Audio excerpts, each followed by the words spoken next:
Right, welcome back to Cossy Arsenal Podcast. My name is Cossy. Welcome back to brand new video. This is the latest Arsenal news and Mikel Arteta's press conference reaction as well. Going to be diving into the words of the gaffer. He talked about a couple of key points. Injuries, the one for Saka and one for Gabriel Jesus. That one is the one that is absolutely scary because he says Jesus was uncomfortable and we do not know the extent at which or to which he's actually going to be out. So I'm not really sure Gabriel Jesus will be available for the next game. He felt like it was a tweak in the knee, and that absolutely scared the hell out of me in that game. But of course, he also talked about Kai Havertz and the importance of the emotional support that players like Odegaard, players like Gabriel showed him when he scored, but also to give him the penalty. And he also talked about the fact that this team is much better away from home. We are keeping clean sheets, and says it's gonna be a huge difference in the Premier League if you can go games unbeaten, if you can win games with clean sheets. It's gonna be absolutely very, very vital. And I think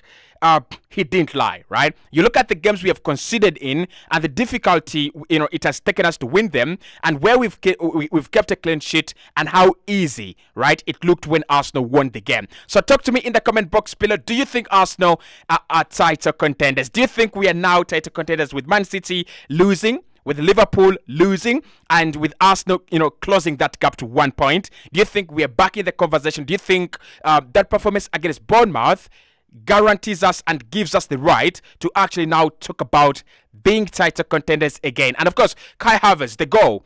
Do you think he will be an important Arsenal player this campaign? Like, do you think that sparks him into the category that brings back, that comes back to life, and he becomes an important Arsenal player? I really do think he's an important signing in that position. That position is important. You look at Odegaard, 3 goals and 1 assist.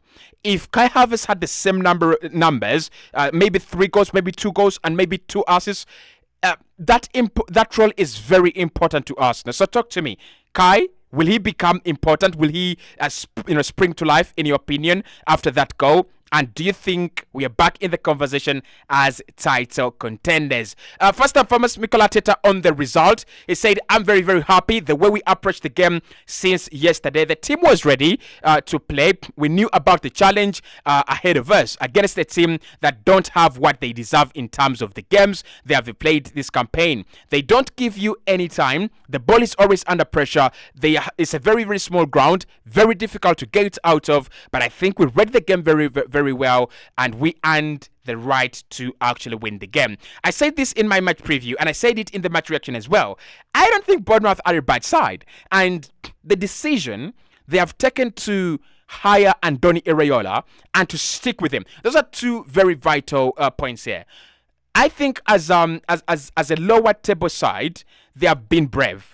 To sack a manager that actually kept you up in the league, to sack a manager that made sure that you don't get relegated, to bring a new manager that is industrious, that is kind of beautiful with his football, and you could see Bournemouth, they have transformed. They play well whenever and wherever they are. You can identify them as a ball-playing side. Now, I think they will eventually win games, but Mikel is spot on there. They don't get what there is, what they deserve in games. Yesterday, maybe they were a little bit behind in terms of quality, in terms of where Arsenal are, and in terms of where they are. But generally, I think this Arsenal team, you love them. You've got to love them. They were absolutely brilliant in that game. Mikel Arteta on Kai Havertz and the celebrations with the team. He says, I'm really, really happy for the win, but even happier to be part of something like that. Part of the team that shows human qualities that they have shown today without telling them absolutely nothing to show, and that empathy towards a player that has some question marks to resolve externally. He says they won me over even more today. They've done it in a really, really natural way. I'm delighted they made that decision, and I'm so thankful to our supporters. The way they sang his name, have made him feel in the way he has felt today. And if there is a person in a dressing room that deserves that, it's Kai Havertz. So happy for him. A lot of credit on Kai, a lot of credit on the team from Mikel Arteta, and I'm gonna say this. I can't disagree with him. I really, really can't. I was also mesmerized when the team just decided to give him that penalty. It shows they know, right? It shows they know, they are aware, and they care and they're ready to support him. It's 75 million pounds. Look, we mock Modric. We mock all these players, but we've got to understand that when you're signed for upwards of 50 million, there is a huge demand. There is a huge debt on your shoulders. The fans will demand, the management will demand, and the manager will demand as well. All right, and then you will have to demand, a lot from yourself. And I think that's what's happening with Kai. He's one of those players that are under absolute pressure. But that goal, hopefully, it actually makes him a much better player and puts him in a much better position. Mikel Arteta on whether that goal will actually boost the confidence of Kai. He says it will probably change everything, but first of all, he had many question marks about how he feels about himself, how much we love him, how much we appreciate everything he does, and I think that's out, right? I think in this sport, Usain Bolt said it once. I have to train 4 times to run 9 seconds, right? Sometimes you have to do a lot, and you don't see that. But in that moment, you see, in that moment you see it. I'm sure what he's been through in the last few weeks, this moment is worth every moment for the other moments, right? Look, if you are Kai and you get such an opportunity and you bury it the way he buried it, confidently. The penalty kick is very confident, right? He doesn't rush it. He doesn't panic, right? He sends the goalkeeper the wrong way, and he places the ball in the corner. I think what it will do, it will just, remind him of his best days. It will just remind him of the quality player he is. It will just remind him of the ability he's got. Do you know that he missed a closer shot at Man United? He missed an even, closer shot against Man United. That shows you that the confidence wasn't there. That shows you that he wasn't really himself, right? And I think in this game, what we've seen and what we saw is a Kai Havertz who is absolutely himself, right? The moment he scores that goal, everything changes. The way the fans sing his name, the way the fans look at him, confidence-wise, this is a booster, and this must be a booster. I want him to score against Man City because that is going to be a season changer, right? This is a game changer for him, but if he scores against City, if he assists against City, that's going to be a season changer, and he will become an important player if he can start getting those right decisions right at the moment, right? So Mikel Arteta on Bukayo Saka's injury and coming off. It says, I don't know yet. I haven't had a chance to speak to him. I think this was a stump. It wasn't the same area where he was injured, last weekend. I don't know. And Gabi was limping after the game as well. So let's see how they are. So Gabi's limping, and there was a stump on Bukayo Saka. I would blame Mikel Arteta for one thing. I think Saka should have come off earlier. Right, we scored our third goal. Kai scored the third goal, and I thought all the pressure had gone. Bournemouth had given up on the game, and they were never coming back. I thought Mikel maybe should have taken off, Saka earlier. Emil Smith-Rowe was game fit, match fit as well. Reece Nelson was match fit as well. I don't blame him. I don't blame the manager for playing Saka, your best player, your most reliable player. So you've got to play him. But what I blame him for is, why don't you take him off? He's actually done his job. He's done his part.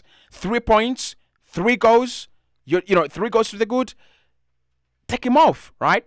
And with Jesus, I think he's got to be protected. So the business of playing Jesus and Eddie Nketiah must stop. What I think is Jesus should start, and Nketiah comes on in the 70th minute, maybe 75th minute, right? In that game, you're 3-0 up. What you do, you bring on Eddie Nketiah, you take off Jesus, because Jesus has got that knee area and that knee injury that we've got to be concerned about. And then the other thing you do, apart from taking off Saka, apart from taking off Jesus, is to take off Saka and bring Reece Nelson or Emil Smith-Rowe. It would be absolutely wonderful. Because Mikel says, let's see how they are. We'll be getting updates very, very soon. Mikel Arteta on whether he knew Kai Havertz was going to take the penalty. It says that's the beauty of it, and that's the beauty about it. They took their initiative, and they take the leadership to make those calls. I haven't asked them. I imagine Bukayo Saka has to take it. So first of all, he gives the ball to Martin, and then Martin gave it to Kai. Right? It doesn't really matter. The beauty is in the gesture and the fact that the players can make those steps and those decisions right on the pitch. Yeah, we are more mature. You could say the team is more mature and the leadership phases are clearly working. So, look, there are teams that have fought for penalties. There are players, Mbappe, Neymar, they have fought for penalties, right? When Odegaard can easily go, well, I won't take the penalty, so I'll give it to Kai. And everyone on the pitch is like, well, no problem, right? No problem. Let Kai have it. Let Kai have it. I think there is a lot of maturity there. I think there is a lot of, good decision making. And it was good decision making there, right? Unless Kai missed, but he didn't miss. Mikel on whether Kai Havertz needed that moment today. He says, we all try to give him the support and the right tools to do what he did, right? He says he's doing so many great things right in the game. It's about that moment. That was the question that had to be resolved. And today he's done it, and he has shown that that level of empathy and understanding and worrying and caring for somebody. It is just absolutely great. Mikel Arteta on what he thinks of the criticism aimed at Kai Havertz. He says, I don't know. I'm not here to evaluate. What I can tell you is what I see every single day. What we see every single day is his level of commitment, desire, attitude, understanding, quality, and that is top. And he has come out in every single way. He's coming out in many different ways. He's come out today in the way where he puts the ball in the back of the net, and that is what he needs to do every single time. Yeah, the scattergun approach that we use and we employ as Arsenal requires you to be a good goal scorer, to be a midfielder. Odegaard, Kai. And I think our two midfielders are going to be more of goal scoring, and that's why I don't see Kai Havertz drop out of the Arsenal starting 11, because he has the potential to score more goals. He's got the killer instinct to score more goals as compared to Fabio Vieira, who is actually a much better creator.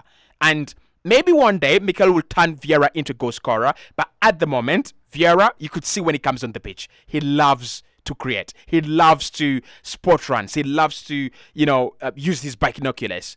I don't think that's what Mikel Arteta has created that role for, especially the left eight. He's created that role for goal scoring, right? So Kai, Kongs, and we hope he can actually get much better. Mikel on facing Manchester City next after the game against Bournemouth. He says, well, I feel great.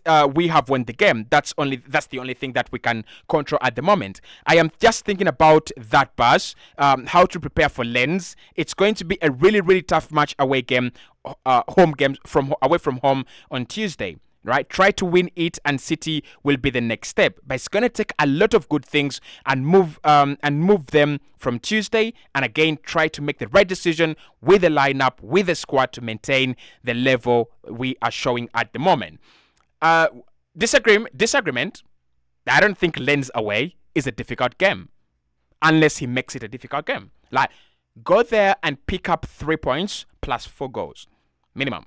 Absolute minimum. But I won't be surprised if it turns into one of those UCL nights where a team has been pumped 7. I won't be surprised if Arsenal pump Lens 7. They are a shitty side. They are a weak side. I'm not even going to change my mind about that. 6 points from them guaranteed. 9 goals from them minimum in the group stages, right? So, but Mikel says you can't focus on Man City, and I think he's right. Our approach is game by game, right? Lens, and it should be game by game. There's a time when I thought maybe you get rid of any competition, but we will need silverware, like serious silverware, not leave alone the Community Shield. We will need serious silverware, and that means we have to treat every game as important as a final. Mikel Arteta on potentially being on top of the table with the win next weekend. He says it would be great, but we have another game and lots of things that are going to happen still. And also on not conceding a single goal away from home this season. He says it's a huge one. To win games in this league, keeping clean sheets for us is going to be crucial, and away from home is probably even bigger. And the challenge is now, can we take that into the Emirates as well as be consistent? That is the last one, right? And that is the most important one. Can we win games at the Emirates, please? Can we just win games at the Emirates? Like, I don't know. I don't know what Mikel tells these boys at the Emirates Stadium. I don't know what they talk about. I don't know what kind of food they eat. I don't know why we are so incompetent at home. The consistency at home is not there. The brilliance, the sharpness, the high alert, it's always not there. Like Fulham, Tottenham, against Tottenham, we played like a side that came to lose. We were lucky to walk away with the point, right? If we were unlucky, like Liverpool were unlucky, they could have won that game, right? So for me, guys, Mikel has a point. Get the good results at home too. That is the only way we will actually win the league. See you right in the next one.